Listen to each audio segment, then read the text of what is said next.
11h43. Tu sais, José, des fois, tu te dis, à force de répéter, on va finir par l'avoir. À force de dire que ça n'a pas de bon sens que certaines personnes font, particulièrement des élus, ben ils vont finir par arrêter. Puis à force d'être sur la sellette pour un paquet de petites niaiseries, des fois, puis des affaires dont ils peuvent pas vraiment être fiers, ben ils vont finir par arrêter de le faire. Puis à force d'avoir... on appelle ça être idéaliste. Ouais, OK, mais prends juste l'enquête sur l'industrie de la construction. Tu sais, parce que le soleil brille, le prix des contrats a diminué. Tu comprends? Ouais. Donc là, on commence, puis tu sais, on a commencé à le faire ici, puis mon prochain invité le fait régulièrement aussi. C'est un journaliste au Journal de Québec à l'agence QMI. Lui a fait une enquête au cours de la fin de semaine, dont il nous a livré les résultats hier dans le Journal de Québec, puis on se rend compte que les députés voyagent de plus en plus. Pourtant, ça fait des années qu'on les scrute, qu'on les watch. On n'arrête pas de les regarder en disant, arrêtez de faire ça, là. Arrêtez, ça donne rien, là. C'est juste un party de députés. On sait très bien qu'on ramène pas grand-chose ici au Québec de ça. Tayeb Moyala est journaliste au Journal de Québec. Il a d'ailleurs publié le résultat de cette enquête sur les dépenses des parlementaires pour la dernière année. Bonjour, Tayeb. Oui, bonjour Jean-François. Ils arrêtent pas, ils continuent, c'est sans cesse. C'est même une année assez lucrative en termes de voyage pour les parlementaires, d'après ce que j'ai lu dans ton papier hier. Oui, on a commencé à faire l'exercice il y a quelque temps. On l'a fait l'année dernière. Puis c'est Mathieu Turby du Journal de Montréal. Ça avait été publié au Journal de Québec aussi. Ouais. Puis le total pour les voyages l'année dernière, les voyages et les coûts d'hospitalité. Donc parce que on reçoit aussi du monde, c'était 700 000 $. Ouais. Puis pour 2011-2012, là, l'exercice que j'ai fait, puis qui a été publié hier dans le Journal de Québec et le Journal de Montréal, on arrivait à 961 000 pièces. Donc à peu près 50% de plus que l'année d'avant. Alors, ils apprennent pas. Et ce sont toujours les mêmes qui voyagent aux mêmes endroits. Moi, c'est vraiment ce que je remarque aussi, qu'il y a comme une espèce de circuit du tourisme parlementaire, surtout quand ce qui tourne autour des organismes là, qui font la promotion de la francophonie. Ça a l'air très populaire, ça. Oui, l'APF, l'Assemblée parlementaire de la francophonie. Puis généralement, là, c'est souvent le président et les vice-présidents de l'Assemblée nationale. Bon, il y en a d'autres aussi qui voyagent. Là, c'est pas les seuls. Mais traditionnellement, pour représenter l'Assemblée nationale à l'extérieur, c'est souvent les présidents et les vice-présidents qui le sont. Oui. Quel a été le voyage le plus dispendieux là, sur grosso modo $1 million de dépenses de voyage des parlementaires de l'Assemblée nationale de par le vaste monde l'an dernier? Ben, cette année, en fait, là, c'est pas comme on prend le budget, là. Quel a été le plus coûteux des voyages qu'ils ont fait? Alors, c'était il y a exactement un an, c'était du 4 au 8 juillet 2011, et ça a coûté exactement 100 312 $. C'est un voyage à Kinshasa, la capitale de la République démocratique du Congo. Ouais. C'était l'Assemblée parlementaire de la francophonie, la 37e session, et on a 6 députés et 5 fonctionnaires qui ont assisté à la réunion de bureau puis à la 37e session. Ça, on a fait le palmarès là, des plus coûteux. On a un autre de 30 000 $ à Porto Novo au Bénin. Le troisième, c'est Asunción et Florianopolis. Donc, je vais juste interrompre, je m'excuse pour la deuxième position au Bénin, là, c'est parce qu'en plus, ça ne rapporte pas grand-chose. Là, c'est un échange, c'est ce que je lisais, là, destiné aux nouveaux parlementaires de l'Assemblée nationale. En fait, l'idée... Le titre, c'est un séminaire d'échange destiné aux nouveaux parlementaires de l'Assemblée nationale du Bénin. Écoute. Ça, c'est ce qui est écrit, parce que tout ça, là, il faut le savoir, c'est un rapport qui est déposé chaque année, souvent la dernière semaine de la session parlementaire, souvent discrètement aussi, là on fait pas beaucoup de publicité autour de ce document. Ça s'appelle les rapports des activités des sections et délégations de l'Assemblée nationale. Donc c'est le président de l'Assemblée nationale qui le dépose lui-même. Ouais. Puis là on va fouiller là, puis on peut trouver des informations intéressantes. Mais la game là, est-ce que parce que je pense qu'on sera d'accord. Je te demanderai pas de faire porter un jugement de valeur, je vais le faire moi-même. T'es pas obligé d'embarquer dans les affaires. Allez-y, non, je vais pas le faire. Moi je pense franchement que ça donne rien. Ok, que c'est juste un cadeau que le président de l'Assemblée nationale fait à quelques-uns de ses meilleurs amis de la SNAT pour les récompenser. Je vois pas ce que je gagne comme contribuable à envoyer qui que ce soit de l'Assemblée nationale au Bénin ou à Kinshasa, au Congo, dans une affaire de langue française, alors que le pays a beaucoup plus à régler que la pérennité de la langue. T'sais, au Congo, ça a l'air de rien, ils sont en guerre civile depuis tant d'années. Alors, ils vont faire croire que dans la liste des petits papiers roses qui attendent un retour d'appel, là, la pérennité de la langue française au Congo, c'est bien important. La pérennité de la vie, ça serait important. Alors, tu sais, ça nous rapporte rien.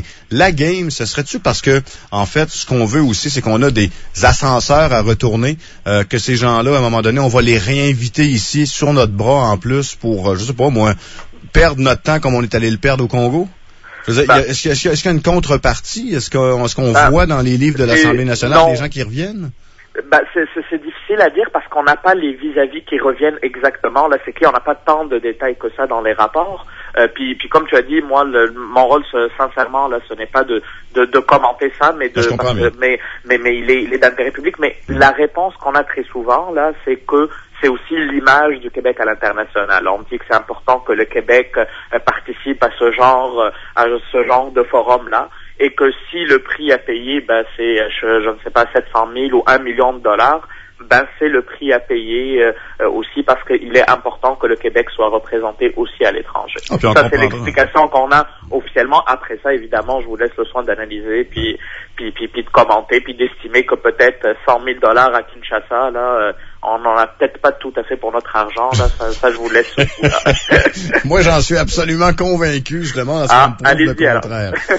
Taïeb, il y a des gens dont on s'attendrait qu'ils ne voyagent pas, c'est-à-dire qu'ils disent non aux demandes, aux cadeaux de l'Assemblée nationale pour aller faire un petit voyage à l'étranger. Une de celles-là, c'est Sylvie Roy, l'ancienne députée de l'Action démocratique du Québec, qui est devenue caquiste, qui a fait un des voyages les plus drôles de l'année 2011. Raconte-nous. Ça c'est le voyage d'avril 2011 et c'est à Clermont-Ferrand, donc en France, toujours l'APF, donc l'Assemblée parlementaire de la francophonie. Là, c'est vraiment l'organisme sous l'égide duquel il y a le plus de voyages. L'activité, c'était sur le nomadisme politique. Moi, j'avoue, je suis allé chercher, là, je ne comprenais pas c'était quoi le nomadisme politique. Puis j'ai compris que elle avait, avec un député du Burkina Faso, elle a écrit un rapport puis qu'elle l'a présenté sur le changement d'allégeance partisane en cours de mandat électoral. Ça, c'était en avril 2011. Mais elle, on peut pas tout à fait dire qu'elle a changé d'allégeance parce que l'ADQ a été comme avalée par la CAQ, là, mais disons qu'elle était là au nom d'un parti, puis que quelques mois après, elle est devenue caquiste, là, donc j'ai trouvé ça un peu ironique, là, c'est tout, donc je l'ai relevé dans le texte. Et on reçoit aussi, il n'y a pas que les nôtres qui vont visiter le Burkina Faso, le Bénin, Kinshasa, Clermont-Ferrand ou d'autres contrées de par le vaste monde, mais on sait recevoir à l'Assemblée nationale. Il y a une belle carte dans le Journal de Québec d'hier, d'ailleurs, où on a un peu une petite idée là de où est-ce qu'on va. Mais à part les voyages, il faut bien recevoir la visite. Et là, ce que j'ai relevé, c'est par exemple une rencontre à Québec du réseau des femmes parlementaires des Amériques. Ça va changer le monde, ça. Excuse-moi, je veux pas t'embarquer dans le... Non, probablement que ça changera pas le monde, ça, je suis à l'aise de le dire. Mais ce qui est intéressant à savoir, c'est que on a le coût global de la réception de ces 220 délégués qui proviennent de 36 parlements, et ça a coûté 289 000 pièces. Donc presque 300 000 dollars pour une activité qui a eu lieu du 6 au 9 septembre 2011. Évidemment, on a la somme globale, on n'a pas le détail, mais on présume que c'est en gros les frais de transport puis les frais de logement puis de nourriture de toutes ces personnes-là, donc de ces 300 000 dollars pour un party de 4 jours de réseau de femmes francophones africaines. À Québec. Le réseau de femmes parlementaires des Amériques. Des Amériques, pardon. Oui, des Amériques. En plus, c'est plus proche. Imagine si ça avait été l'Afrique, quel prix ça aurait coûté. Est-ce qu'on sait, Taïeb, parce que là, tu parles peut-être qu'il s'agit des titres de transport, l'hôtel, ce genre-là. Évidemment, avec ça, il y a des réceptions, il y a des conférences, il faut louer du matériel. Très probablement, oui. C'est le coût global là qu'on nous donne, c'est ce qui est dans les rapports. Donc, le rapport des activités des sections et délégations de l'Assemblée nationale. Puis, comme je disais tout à l'heure, il y a quand même une augmentation de 50% par rapport à 2010-2011. Donc, c'était intéressant à relever, là, puis à analyser. Après ça, on a parlé aussi des grands voyageurs, donc, tout à l'heure, donc, comme M. Chagnon, là, le président de l'Assemblée nationale, lui, au cours de l'année, il y a eu Kinshasa, Phnom Penh au Cambodge, Edmonton, Canada, Panama, San José au Costa Rica, Paris 2 fois, Ottawa, Jérusalem et Tel Aviv et Ramallah. Donc, il y a eu une mission dans le top 5, elle a coûté 20 000 dollars cette mission-là, puis il y a eu 3 députés et un fonctionnaire qui sont allés en Israël et dans les territoires palestiniens pour voir ce qui se passe là-bas. C'était en janvier 2012. Taïeb, les gens à qui tu poses les questions, de qui tu obtiens les données, les chiffres de l'Assemblée nationale, est-ce qu'ils justifient les déplacements ou c'est pas leur travail? Non, au fait, ça c'est dans les rapports, hein. Ça, c'est dans les rapports, puis après ça, il peut y avoir des réactions, mais disons que les députés réagissent pas beaucoup à ça, parce que il y a autant probablement moins, mais disons, il y a des libéraux qui voyagent, il y a des péquistes qui voyagent, il y a des gens de la CAQ qui voyagent. Donc moi, pour le moment, je me suis contenté de prendre les rapports qui contiennent toute l'information là sur la nature du voyage. Chaque fois, on doit remettre un rapport pour dire ce qu'on a fait là au président de l'Assemblée nationale. C'est comme ça que j'ai trouvé cette histoire de nomadisme politique.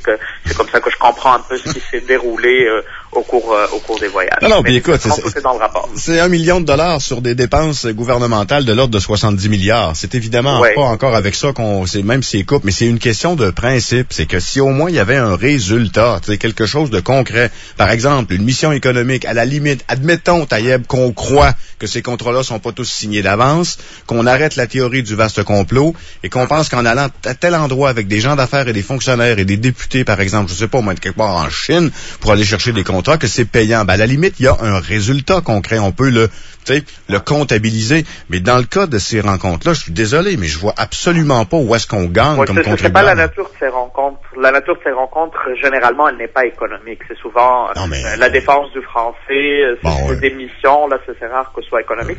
Mais la partie aussi qui est intéressante, c'est que c'est un document en théorie publique.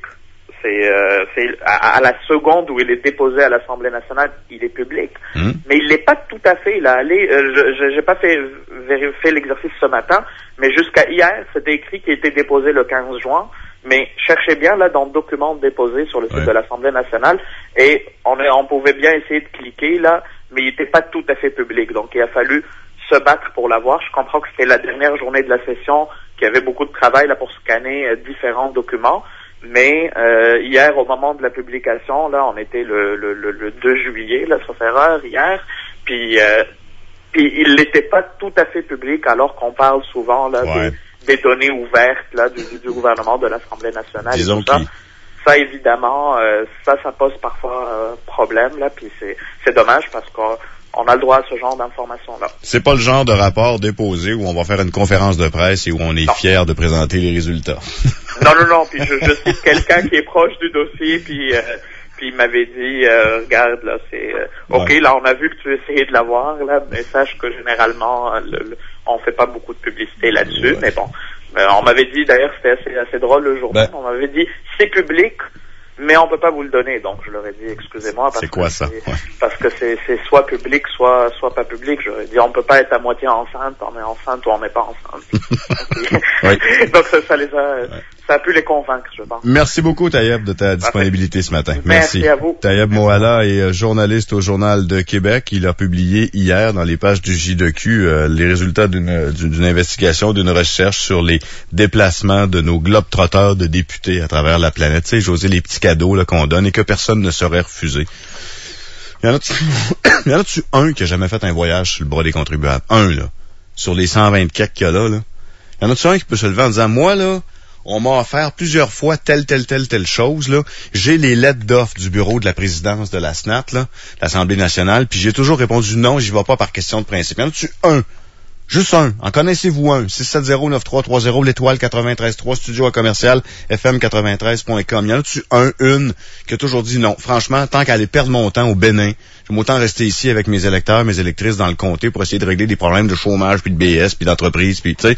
Il y en a-tu un ou une qui a déjà eu cette réaction-là? Moi, mon impression extérieure, c'est que si tu accumules tous ces rapports-là depuis les 10-12 dernières années, ceux qui sont là depuis 10-12 ans à l'Assemblée nationale, ils ont toute la gang mis à la main dans le petit pot de beurre. Toute la gang. Oui, se crois-tu? Tu sais, y crois-tu à la mission? Y crois-tu à leur déplacement? C'est peut-être ça aussi qu'on tente dans l'engrenage avec...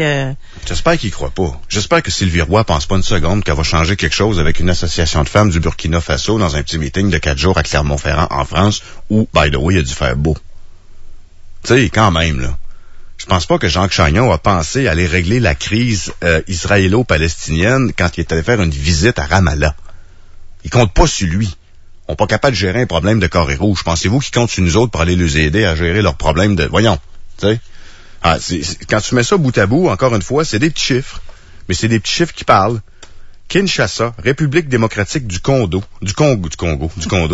6 députés, 5 fonctionnaires. 5 fonctionnaires?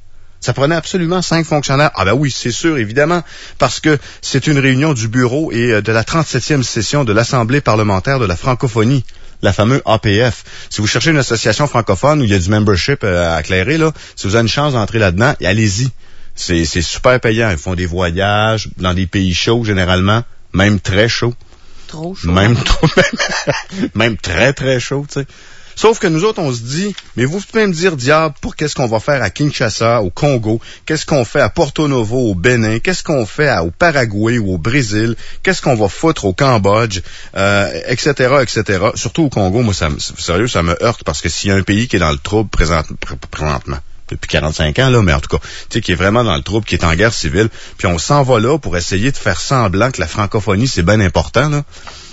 Ben, il y a peut-être quelque part ailleurs dans le monde, dans des pays francophones à matin, qui se demandent pourquoi diable leurs parlementaires sont à Québec, au Forum mondial de la francophonie, où ça va pour eux autres aussi leur donner fuck all d'avoir dépensé de l'argent pour amener leur monde ici. 7h59 minutes. C'est pas avec $1 million qu'on va régler le problème du déficit de la province. Puis à chaque fois, on le répète, à chaque année, on fait le même exercice. Taïeb l'a fait cette année, on l'a fait ici beaucoup à la commission Bouchard-Parent pendant une couple de mois, hein. Les petits voyages, les ci, les ça. Ça continue, ça arrête pas. Non seulement ça arrête pas, mais ce que Taïeb nous disait, c'est que ça a augmenté l'année passée par rapport à l'année d'avant. Pour quel résultat concret? Niet, nenni, zilch, que dalle. T'as demandé aux gens d'appeler. Gérard Deltel, semblerait-il, qui aurait ça se peut. Moi, je suis prêt à les croire. Je vais même pas vérifier. Je suis prêt à les croire. C'est possible. Est-ce que Gérard fait partie des parlementaires de l'Assemblée nationale qui a reçu une invitation du président pour aller perdre son temps quelque part dans un pays chaud puis boire des cocktails aux frais de Sa Majesté, puis qui a refusé? Je suis prêt à le croire absolument. Ça en fait 1 sur 125. Les 124 autres, qu'est-ce qu'on va dire?